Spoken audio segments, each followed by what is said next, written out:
다 같이 우리 한 목소리로 성경이 없으신 분들은 스크린을 보시면서 고린도전서 15장 1절에서 8절까지의 말씀을 다 같이 함께 받들어 봉독합니다. 시작. 형제들아, 내가 너희에게 전한 복음을 너희에게 알게 하노니 이는 너희가 받은 것이요 또 그 가운데 선 것이라. 너희가 만일 내가 전한 그 말을 굳게 지키고 헛되이 뱉지 아니하면 그로 말미암아 구원을 받으리라. 내가 받은 것을 먼저 너희에게 전하였노니 이는 성경대로 그리스도께서 우리 죄를 위하여 죽으시고 장사 지낸 바 되셨다가 성경대로 사흘 만에 다시 살아나사 게바에게 보이시고 그 후에 12 제자에게와 그 후에 500여 형제에게 일시에 보이셨나니 그 중에 지금까지 대다수는 살아있고 어떤 사람은 잠들었으며 그 후에 야고보에게 보이셨으며 그 후에 모든 사람에게도와 맨 마중에 만삭되지 못하여 난 자 나 같은 자에게도 보이셨느니라. 아멘. 할렐루야. 할렐루야.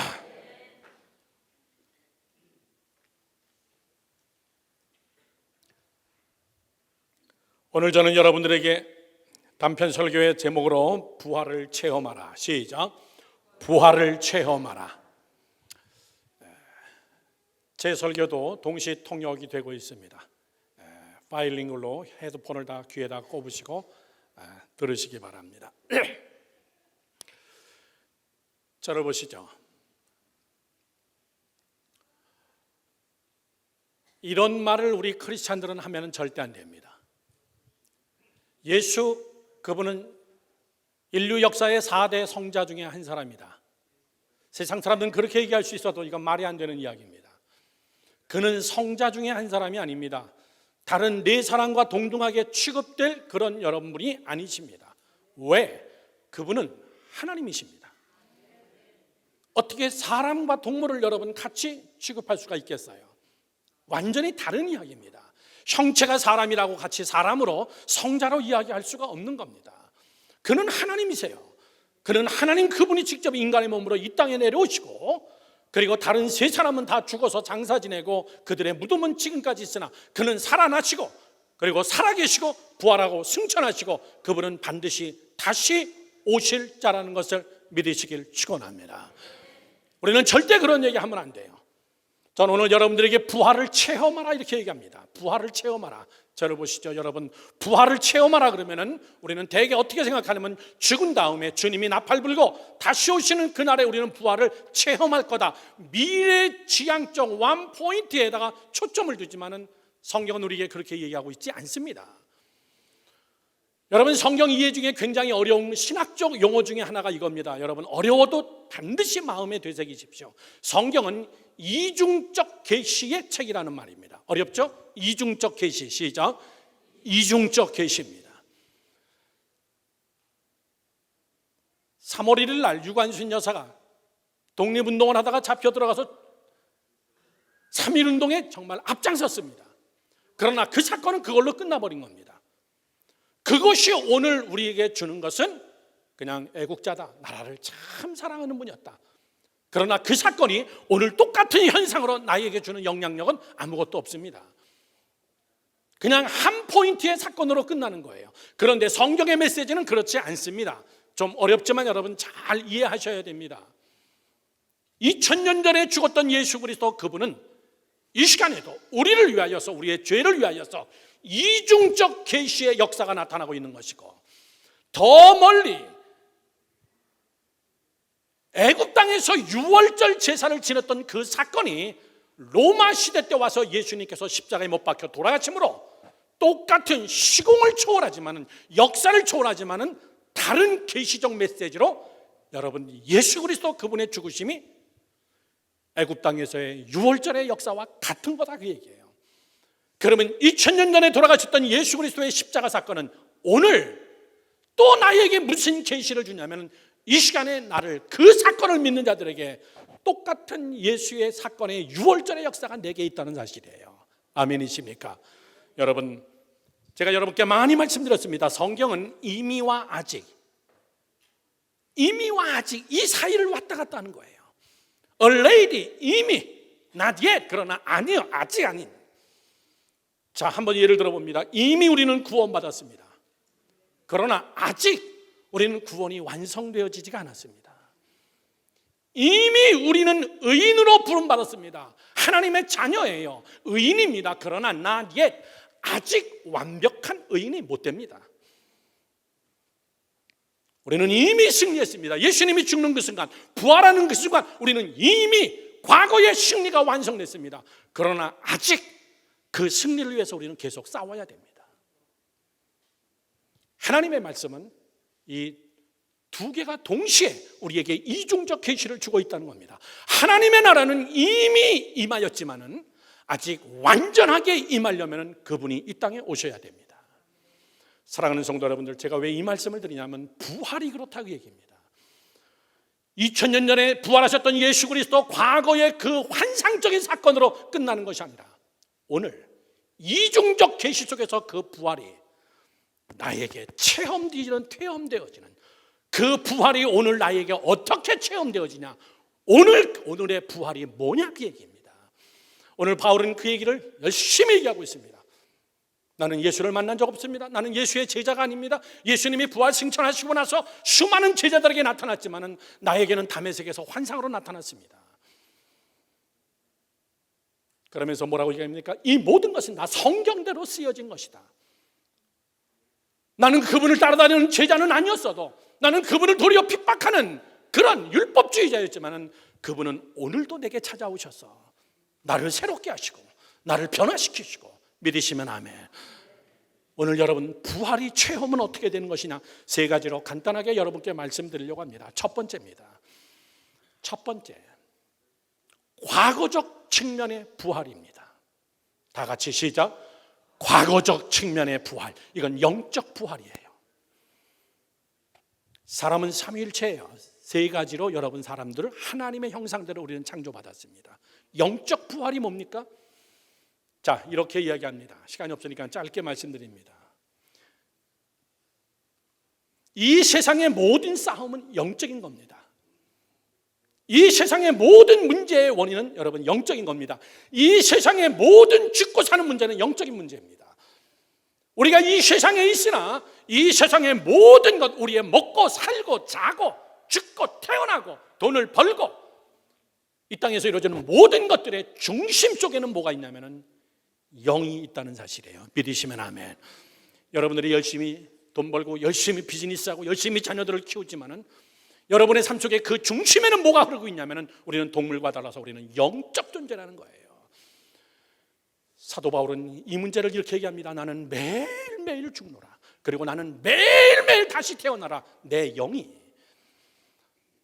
여러분, 이미 2000년 전에 예수 그리스도 그분이 십자가에 못 박혀 죽으시고 그분이 부활하심으로 우리의 영이 부활했다는 사실이에요. 오늘 믿으시면 아멘.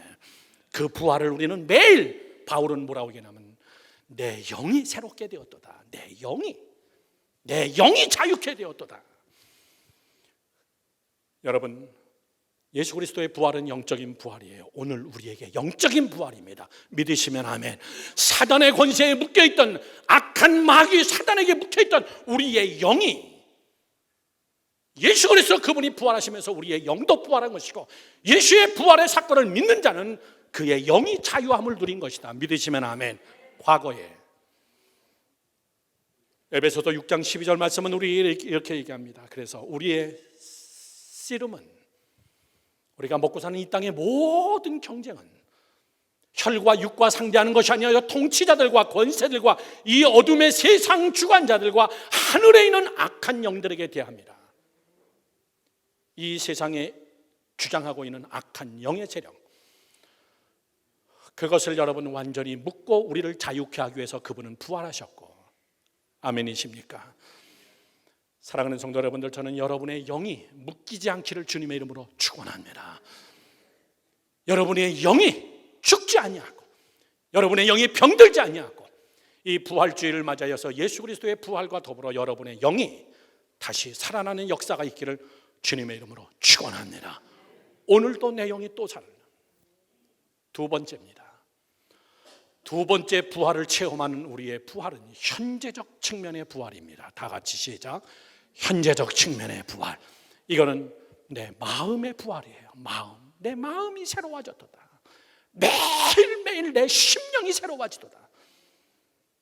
바울은 이 고백도 이렇게 합니다. 나는 매일매일 죽노라. 예수 그리스도 그분으로 나는 매일 죽고 나는 매일 다시 살아난다. 매일 다시 다짐한다, 그 얘기예요. 나의 나 된 것은 하나님의 은혜고. 사랑하는 성도 여러분들, 저를 보시죠. 현재적 부활은 어떻게 하는 겁니까? 예수 그리스도 그분이 십자가에 못 박혀 죽으시고 부활한 것은, 잘 들으세요, 부활주일이 예수 그리스도 그분 한 사람만을 위한 예수님 그분 개인의 부활이 아니라 2000년 전이 지난 지금 이 시간에 오늘 이중적 계시로 나의 부활, 나를 위한 부활. 부활의 사건이 십자가가 만들어낸 게 뭡니까? 부활입니다.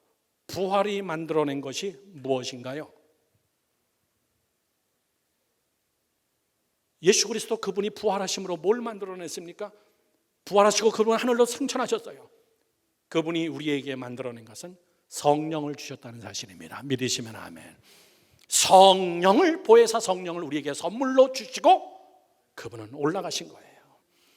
그 보혜사 성령, 하나님의 영, 그 성령이 이 시간도 우리의 마음속에서 우리를 매일 부활시키기를 원하신다는 거예요.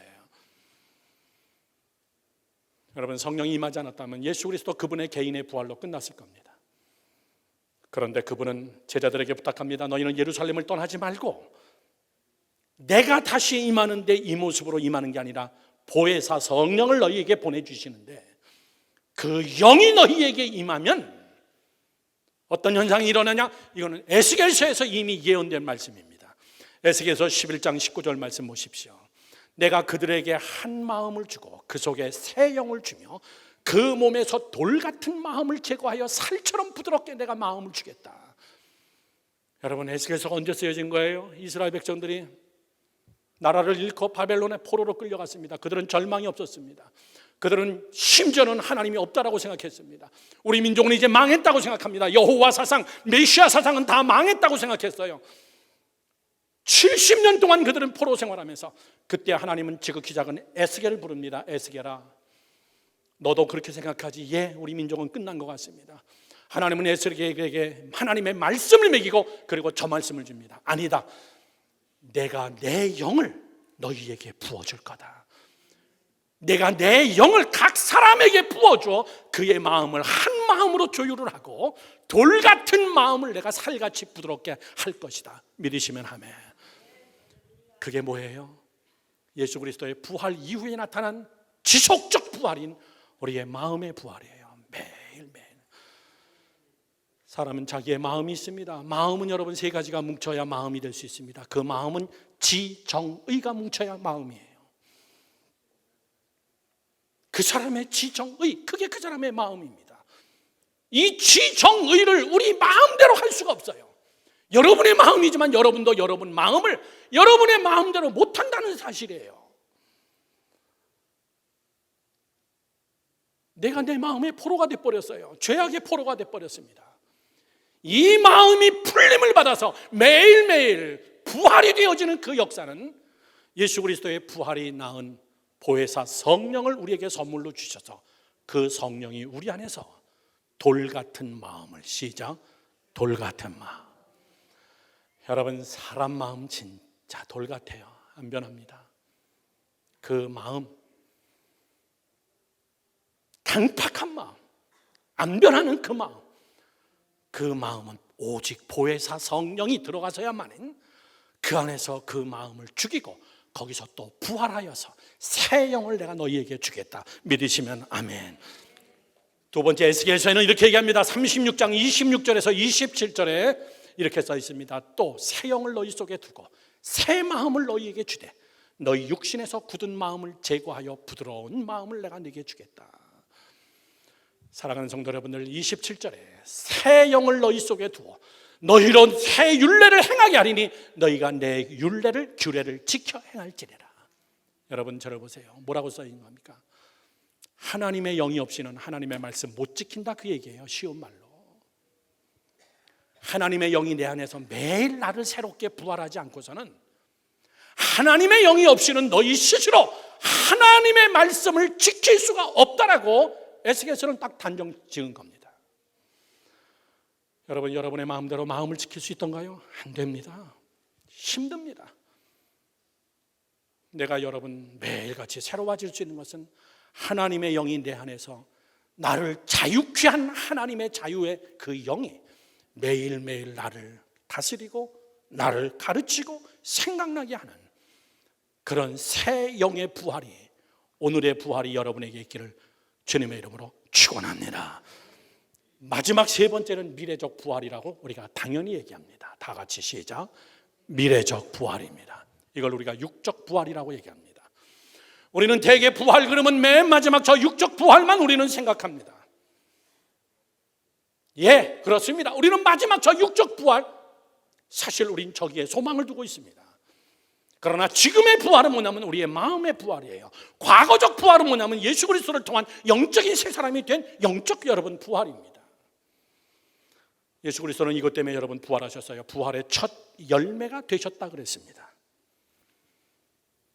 미래적 부활.